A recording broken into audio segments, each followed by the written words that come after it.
Well, I don't need to say anything. Homer works for himself. Staff, UI engineer. Look, when did you take this? This is such a good photo. Thank you. Anyways, let me move out the way. Y'all give it up for Homer Gaines. 1, 2, 1, 2.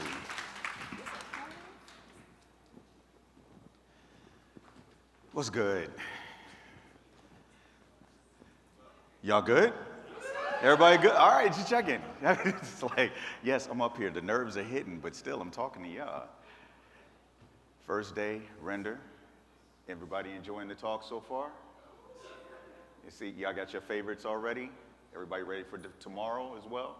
We've got a lot going on. Shout out to all the vendors and all the sponsors for, making this event possible for all of us to get together, because, it's been a minute since everybody's been actually able to hang out with one another. So, but like the lovely host said, my name is Homer Gaines.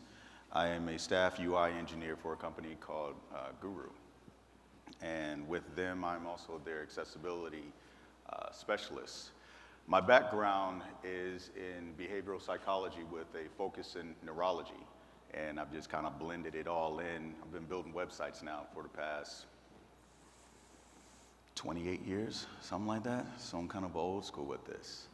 And what I'd like to talk with you all about today is seeing eye to eye. How many of you out here are designers?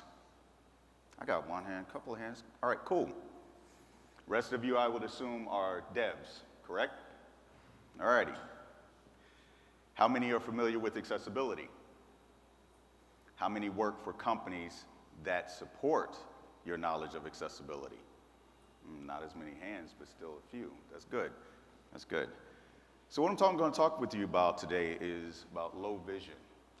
Now, usually when we get to low vision, the first thing that someone says is contrast, and we kind of leave it at that. It's almost as if design has no other impact other than the contrast ratio of the UI elements that are on our applications or the websites that we're building. That's actually incorrect. Perception is reality. We've all heard this before, and it's so important that it's actually in the WCAG. There's an entire section of the Web Content Accessibility Guidelines that is dedicated to perception.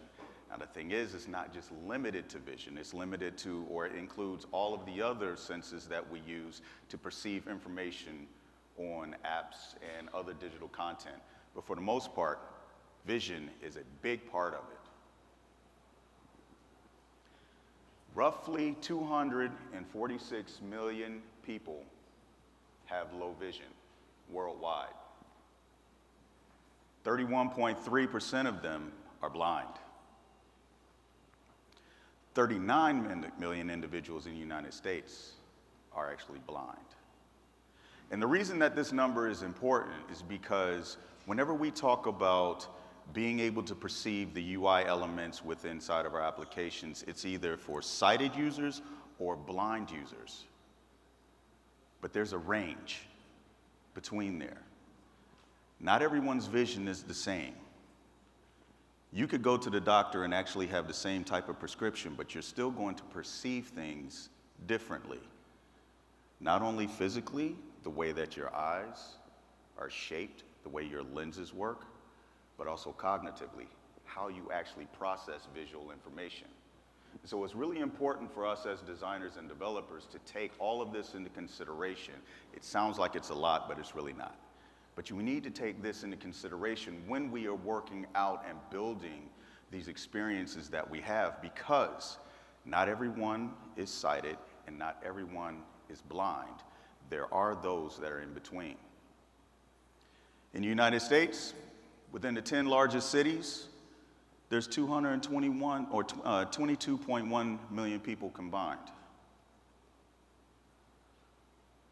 When we think about low vision, 4 million people in the US have been diagnosed with low vision.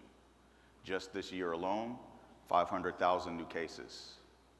And that's expected to quadruple within the next 3 years, which means that we're going to have a lot of users using our applications who will need help perceiving what our UIs are doing, what the words are on the screen, what is being conveyed to them. If they can't understand what's on the screen, they're going to have a hard time reading or perceiving anything on your application, and chances are they probably won't want to use your application. So what is low vision? Low vision is a loss of some form of vision that cannot be corrected by lenses or glasses. Blurry vision, hazy vision, loss of peripheral vision, and loss of central vision are the main causes of this. So we see this picture here.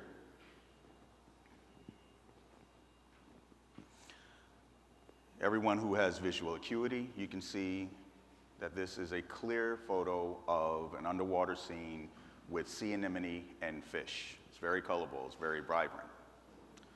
This is what it looks like for someone who has blurred vision. The edges, the peripheral, are blurry compared to the center.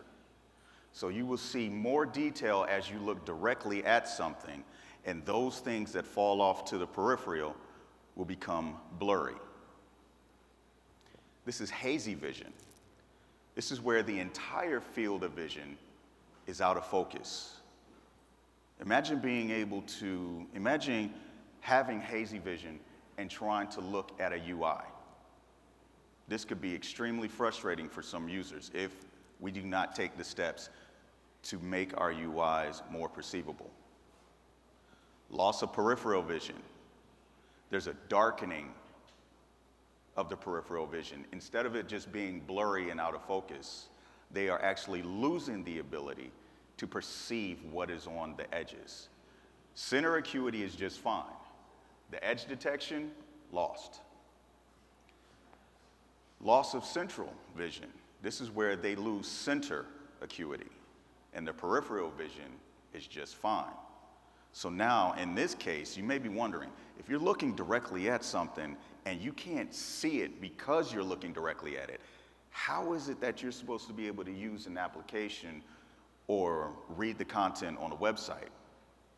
This means that they have to look off center and use their peripheral vision to be able to see correctly. Well, because of anatomy, we don't have the ability to focus our peripheral vision. That's where contrast comes into play. If the UI elements have a high enough contrast, you don't necessarily have to worry about focusing, even though there is a small amount that takes place. But the user is still able to perceive at least enough of the information to be able to understand what is going on.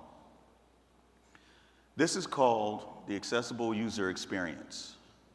When someone is using assistive tech, it is a completely different experience from someone who is not using assistive tech. If you're using a screen reader, navigation works completely different than if you were just using the keyboard by itself. For people who have low vision, they have various different ways that they view our applications. I'll get into that in a minute. There was a study done not too long ago that showed the frustration level and how it correlated to poorly designed UIs. And they did the study with people who were blind.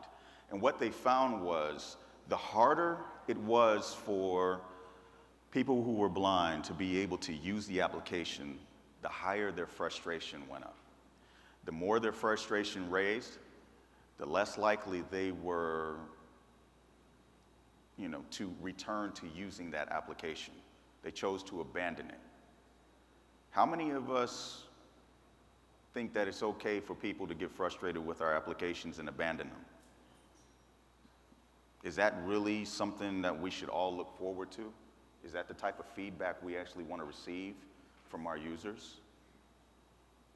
I know there are some companies out there where they hear this and the companies will say, that's not on our roadmap. We're not going to fix that. There's a friend of mine, his name is Todd Libby.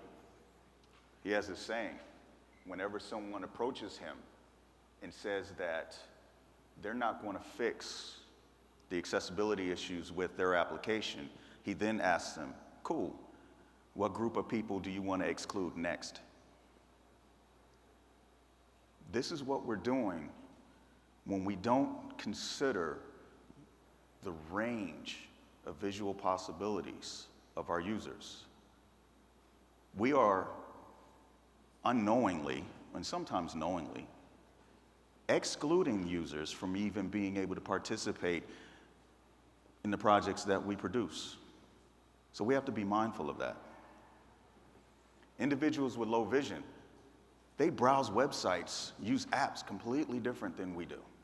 Completely different.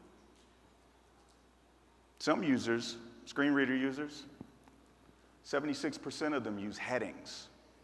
That's why it's important to have your content structured correctly.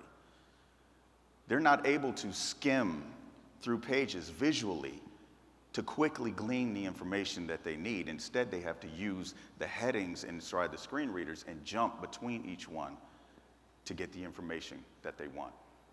Others use the find shortcut. I use that one a lot. Let me find what's on the page real quick because I don't have time to read through all of the content. But then a lot of us think that, oh, we got a bunch of content and everybody's always going to read the content. No, 8% actually read the content that's on the page. That's because when we design something, we think that we've designed the optimal path for our users to actually, navigate around and find their way. And we think that we've painted this perfect golden pathway to the information that they want. Our users always find an alternate route to find what they need. Oftentimes, we don't even test for this stuff. But for those who do, insights like this turn out. You design one way, users find a shortcut to make it work. We all use technology differently. Sighted users are able to scan with minimal effort. People with low vision, they have to use other techniques in order to be able to use our applications and get the information that's needed. Browser zoom, screen magnification. What does that even look like? Let's do it with browser zoom. That's what that would look like.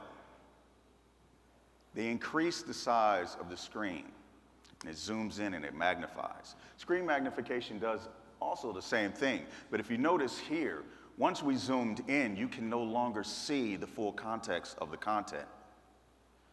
So this means that they have to use key combinations to be able to move and manipulate the vertical and horizontal plane of the content to be able to scroll it into view so that they can see it.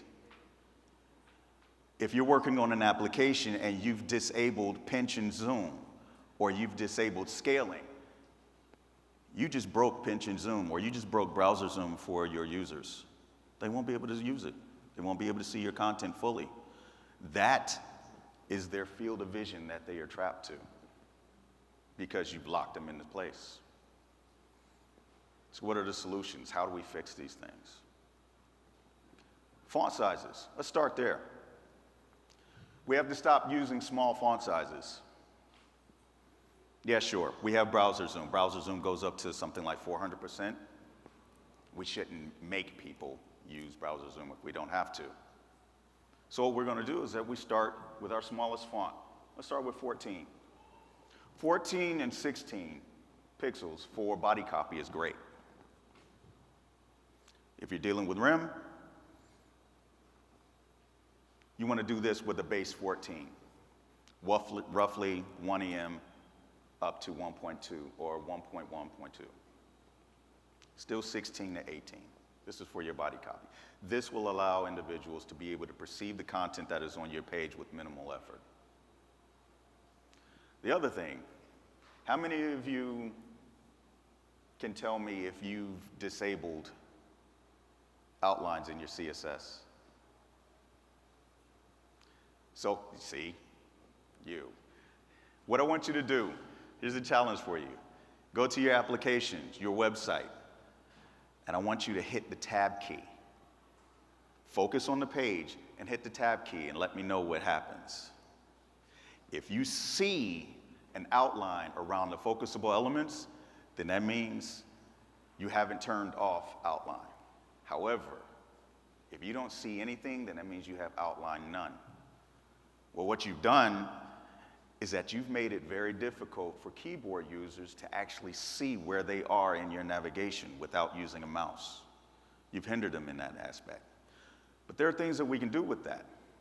I know, as designers, we see that native focus ring and we're like, oh gosh, that thing is gross. Well, we can use CSS to customize it. We can use CSS to bring it on brand. So now there's no more excuses for, oh, it's an ugly focus ring. No, use CSS, box shadow or outline. Pro tip for you though, real quick. I like to use the box shadow. Reason being, it will actually conform to the shape of the target. If you use outline, and I found this right to be correct now inside Safari. So if you have to support Safari, outline will not obey the shape of the target and will just give you the generic rectangle around whatever the target is. But using the drop shadow or the box shadow around it, that works in all browsers. So now you can style your focus rings to match your brand and also help any user that may be using a keyboard to navigate. The other thing is use responsive layouts.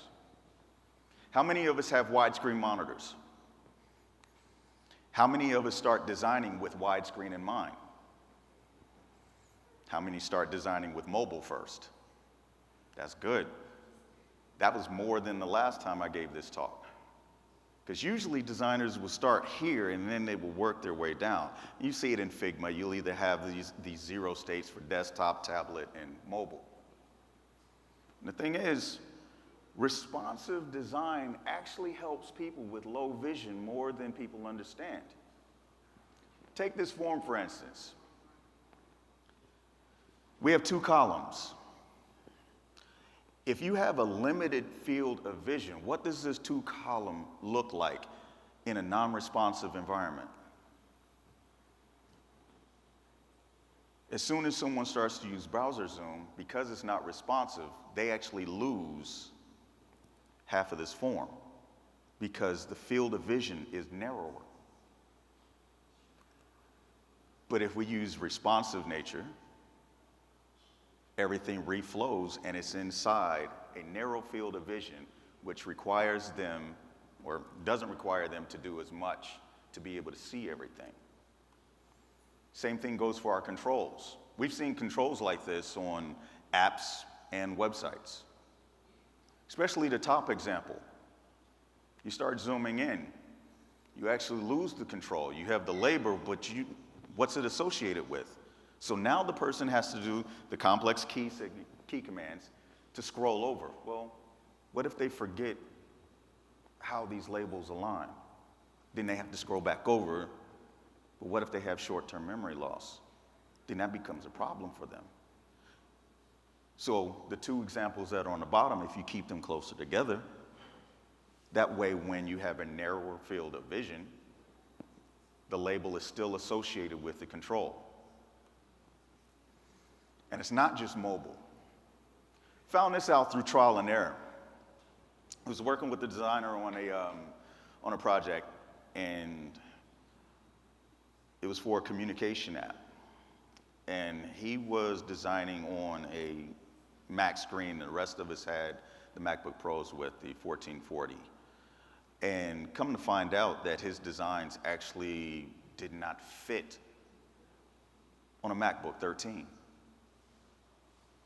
That's a high resolution, but it's on a laptop. But because his designs weren't responsive, it just didn't flow correctly. So we had to go back through and redo all of that to make sure that all the content would actually fit correctly. But the misconception in there was, this is a high resolution, so therefore everything should be able to show. We shouldn't have to worry about this being tablet or smaller screen. This is more like, this resolution right now is more like a tablet than anything else. So we have to be mindful of the different resolutions of the devices that we're using, which is why responsive is the better way to go. Everybody's favorite, contrast. 4.5 to 1. That's the contrast ratio that we're aiming for. 4.5 to 1. Anybody familiar with WebAIM? Okay, WebAIM is a company, they're an accessibility company, and every year they do a survey of 1 million websites, 1 million top websites, something like that. In the survey this year, 83.6% of those 1 million websites had some form of a contrast failure. That's a lot. It means designers were just using colors that had no business being used. They weren't passing the checkers. Where I work, I was working with one of my teammates and our developer, or our designer rather. And I kept communicating to him that he needed to update a particular UI element that was on the page. And he kept giving me this face like, what are you talking about? I said, you don't see these drop downs and these buttons? They were actually hollowed out buttons. They had a white background, but they had a gray border. And this is roughly like my first month there. And he kept saying, I don't see what you're talking about. That was because our designer used a gray that was washed out against the white background. His monitor brightness was turned so high up that he actually could not see certain UI elements in our application. Here's the kicker. He had already been working at the company for 3 years before I got there. And I was the first one that pointed this out to him. He didn't really have this issue for other UI elements because these buttons were new. But there were borders throughout the application that he never even knew existed. And so I worked with our designers to increase the contrast ratio of all the gray that we had within our app. And when we did, he was like, I never even saw these things. How is it you can have somebody work on your app and they never even see parts of your UI, nor do they even know enough to even ask about it? So we have to be mindful of the color palette that we're using and make sure that our UI elements are meeting the minimum requirements as set by the WCAG. If you jump on design Twitter, there's tons of examples of it. I see it all the time. You know, someone will come on Twitter and be like, hey, can you look at this new design that I just did? And the first thing I see are just like crazy contrast issues. Yellow on white, don't do this, please stop. This is one of the worst color combinations ever. Light colors, pastel colors should not have white on them. That's never going to pass the contrast test. I don't know if you can see it, but if you were trying to convey some information, there's a bar graph there. I barely saw it. I don't know what a user is expected to learn from that. That would definitely fail. That would definitely cause some frustration. I was on a call, and one of the investors for the company that I was on the call with stopped the guy that was speaking midway, and he told him, he was like, I hear you talking about the charts, but I don't understand what you're saying. I don't see any of this that's going on. He was like, what do you mean you don't see? The guy did not know that he had an investor that had low vision and could not read the charts with all the financial information because the charts were not accessible. The charts did not have a high enough contrast ratio for even an investor to even partake, comment on, perceive. So the guy got frustrated and bounced off the call. Right after that call, he hit me up. He was like, I need your help because we definitely got to fix this. I was like, yeah. We have to take these things into consideration. And I get this a lot from designers. My design is beautiful, yeah, but it's not accessible. There's this big misconception that ugly design is accessible. But things that are beautiful can't be made accessible, and that couldn't be further from the truth. There are wonderful apps out there that are fully accessible. Well, let me scratch that. Fully implies that 100% no. But they are more accessible than a lot of things that are out there. How many use Slack?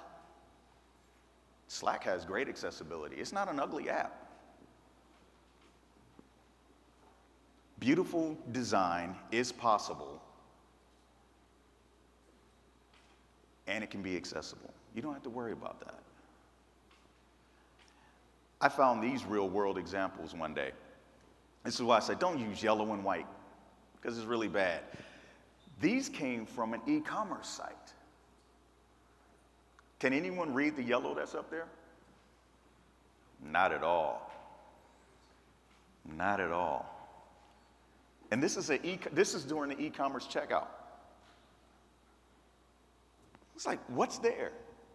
Not to mention yellow just, burns. So just for giggles, I wanted to see what the contrast ratio was. Remember the goal? 4.5 to 1.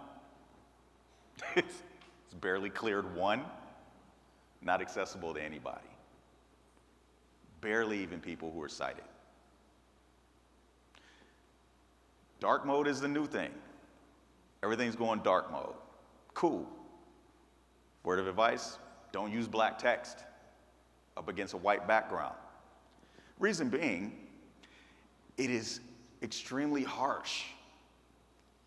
We think that because it has the highest contrast ratio that it actually helps. No, it actually causes eye fatigue. Black up against the white strains the eyes, so we don't want to do that. Instead, what you want to do is use like a charcoal gray. Use your charcoal gray against the white. It's not as harsh, it's not as stark, it's not as jarring for our users.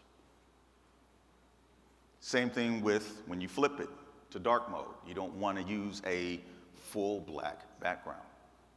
You want to go with a shaded one. Again, the charcoal is a good example of doing that.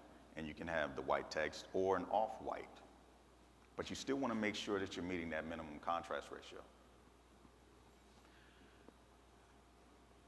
Be careful though. Dark mode, in some instances with the wrong color combination, can cause halation. Halation it primarily affects individuals who have an astigmatism. That's where the eye is shaped like a football, and it causes, when they focus on a particular element, they see multiple of it. They see two, one from one eye, like the left eye, and then the other right eye, but they don't quite line up. And so you end up with these blurry edges on the font, which can make certain UI elements hard to read.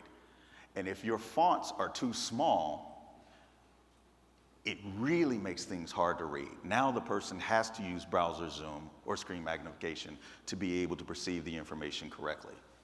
So just be mindful of that. Haben Gurma, she's a disability lawyer, and she says ableism is increasingly limited, and we need to be aware of ableism and all the different ways that it comes into our technology. That means be aware, be cognizant of how we're designing our applications and how they may be affecting our users. Don't sit there and go, well, I use the application this way so everybody else does, because that's not the case. We have to use empathy.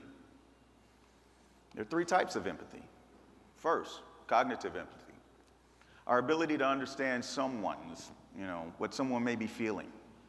I know what you're going through. I understand, the struggle that you have.